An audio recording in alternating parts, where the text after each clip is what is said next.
tiens que ni etsatsa suku ɖeka va ɖo le ketusa ŋutɔ me le fifi ma mi le Anglican gɔmedzɛ sukua me le Agbozu me le afi ya ɖoɖo mi kpɔ be sukuviwo do go wu suku yiwo ke mi etsa va yi mi tsa le suku abe national school kple suku ɖeka va ɖo ke le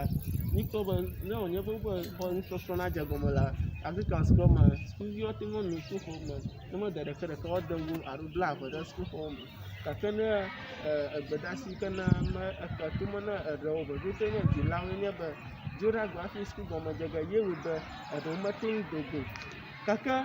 nufialawo do ɖe afi ya ale gbegbe mewu gbɔgbɔtɔ wo katã wodo ɖe kplɔ dzi woƒe sukutatɔ koe nye ame yi ke mete ŋu do yi ke ne wu be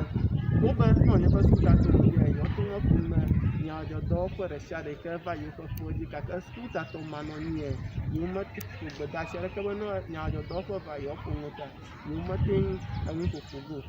gake sukukpɔdzi woɖe sukukpɔdzi ɖo wòle enye exɔ le gbegbe yi ke ne wu be ne wònye woƒe suku na dze gɔme le etsɔ ƒe ŋkekea me hã ate ŋu adze gɔme gake tso nye me mi ɖe suku me yina dzi o ta dzo ɖe agbea mi mekpɔ be suku na yi dzi abe le enyi kpɔe na wodze kaka yi ke ne wokaka wo be ade ɖe aseme ke dzo ɖe agbea wofɔ gbɔ eye suku nusɔsrɔ̃ kple wɔna nate ŋu ava dze gɔme Egbemigbe TV kple dɔwɔla Fenani